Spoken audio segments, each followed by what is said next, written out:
What's up, YouTubers? Cthulhu the Dark One's finally back for another video review. This one is one that got lost in the computer crash, but nevertheless, here we go again. This time we're taking a look at the Transformers Prime Rumble figure. Now, fun fact, Rumble here was not always a car. And it is still up for grabs. We didn't see him in the current series, spoiler alert if you haven't caught up, but they released a handful of figures before the Beast Hunter line that's out now. There was Rumble, Sergeant Cup, aka Ironhide, as he was actually called in Japan, and Ultra Magnus, which we hadn't seen in the series, but they released figures. All the figures look like they could be in the show, and Rumble does, but we just hadn't seen them yet. So, who knows, they may ultimately be in the show, hard to tell. But, fun fact, he wasn't always a car. In fact, he was actually Soundwave's little buddy here. Back in the day, Soundwave was a tape deck, if you don't know, and he would eject out Rumble. Now, if you don't know, in Transformers Prime, you can check out the review of my playlist here, this guy turns into a UAV drone. So do I see him popping out anything, much less a car? Probably not. But either way, the way Rumble is designed and the way he looks, he definitely fits within the show. He definitely fits to his namesake, so I'm not really griping. Car mode, I do have his cannons attached on the sides here. Now, normally, if you watch my videos, you know I'm not a huge fan of crap that doesn't fit on the car.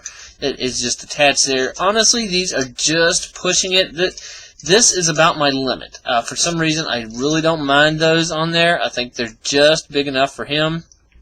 Almost too big. But anyway, you can just pop those out. Those will be his cannon / pile drivers in robot mode. Toss that to the side. As far as car mode, very kind of, we'll say Honda Civic-y? Honda-ish kind of car. Pretty nice little car, nice light blue. It is, camera might not pick it up. It might be something you kind of have to see in person. But kind of down here, the paint is just a smidge too thin on the top here because all the top is this molded clear red plastic, and it kind of almost bleeds through, but it still looks nice. Another nice little detail is the actual molded and painted Decepticon symbol on the front there. Come on. I know I haven't used you in a while, but you can work. Come on. It's there, I promise. Up, there it goes. And that's really cool, because that's really tiny, and you have all the detail of the Decepticon symbol right there. And that's pretty cool. But yeah, he pretty much just folded on himself. Nothing major. That will be his chest. That's his legs, and his arms are on top of the car.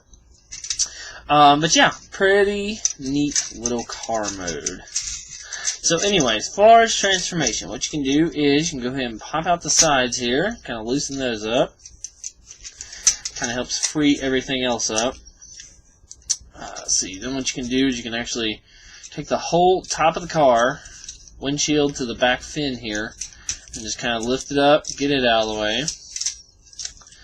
And then if you want to, you can go ahead and form his legs. Turn it back around here. What you do, there's his toes, you just kind of pull down. I'd say, well, actually, usually you can just pull down and separate. Before Rumble, he's a little bit different. You might want to go ahead and separate him first, because you need to pull it down. And as you're pulling it down, you need to flip the front bumper inward. Now, if you pull it down, it'll kind of just get stuck, and you actually won't have enough. It'll be harder, I should say, to flip that around, but you kind of don't have a choice if you want his legs straight. So anyway, just flip that forward, flip that around. Got his little pointy feet here.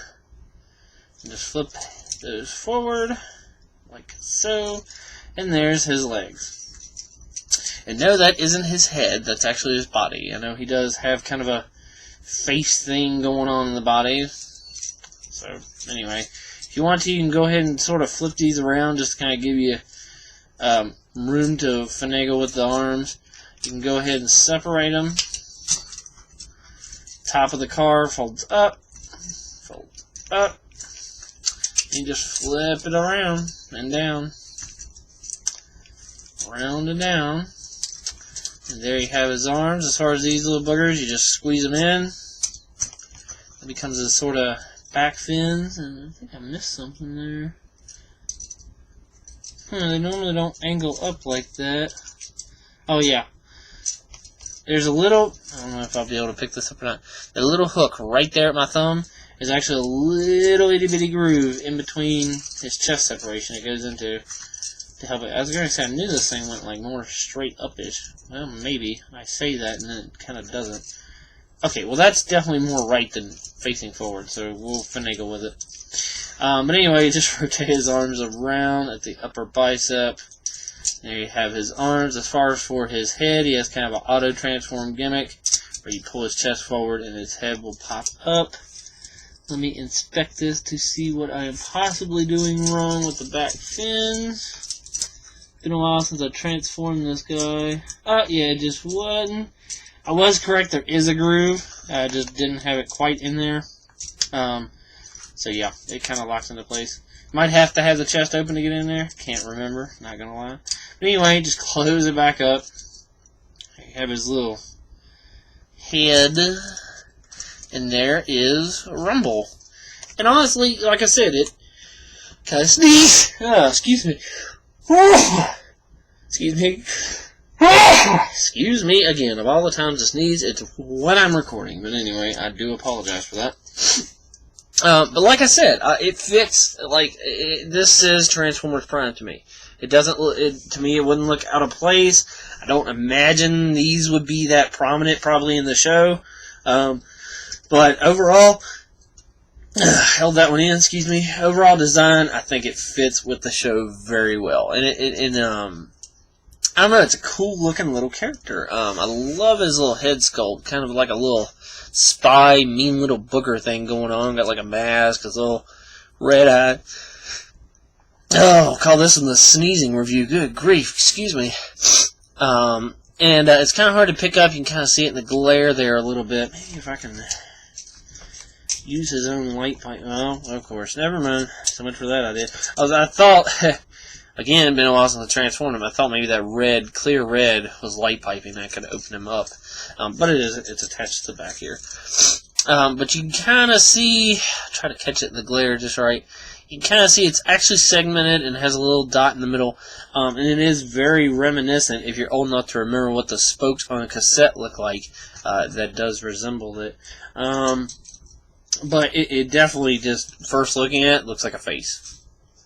But, like I said, still not a bad design. I do like it. Articulation, pretty good. Shoulder, ball joint, elbow, upper bicep rotation. Head rotates, kind of stops because of the body, up and down. The up and down is kind of cool because I'll play into something a little bit later on. Ball jointed hip, standard knee, upper leg swivel, and then ball jointed foot. So, all in all, pretty cool little toy. I could definitely see him being a little sidekick or another little kind of infiltrator type Decepticon in the show. Then you have his, I believe they're called cannons on the package. The package is long gone. But it does have kind of molded, like, missile pods or, gun holes on the end. But if you are an old school fan, of course you can just hold them. They're big. I say that and then he doesn't. As you notice on them, the peg is offset to one side or the other. Which makes me believe it's almost meant to be put in this one way. But what you can do is you can hold them, typically with the peg on the inside, and that way it fits over his arm. And as you know, Transformers find their weapon forms out of them, so it does give it that look a little bit more. And there you have them. You can be like, pew, pew, pew, blasters. But, old school Rumble, he had a thing, his arms would turn into pile drivers, and he would pile drive. Cause like sonic quakes and stuff like that. An official transformation, and by that I mean it's not in the instructions. To kind of get that look going on, you just I pull the shoulders down. It kind of gives his arm a more unified look. You can even spin this part of the arm around to give it a more uniform look. Bring that down. Then that kind of looks like he has his pile drive arms. Now, to get him into a pile driving position is a bit tricky. I used to have him displayed in one. I honestly actually gave up after a while. Now I just have him standing up. Because it is rather tricky. You kind of have to have him pretty much kneel down, his back leg all the way out in Wild Blue yonder. But you can, and his pistons are touching the table. And then, like I said, that kind of plays into his head. You can still have him look forward. So that's kind of cool. So that's kind of cool. I mean, it does take up a good chunk of shelf space considerably. You know, it goes from this to, that. But it does look pretty cool. So yeah, overall, pretty cool little figure. Been in the store for a while now. Like I said, it was recorded, lost it in the crash. So, what better place to start than what you lost, right? On my reviews. So anyway, Transformers Prime Rumble. Pretty cool little guy. Definitely a good nod to the old school in design.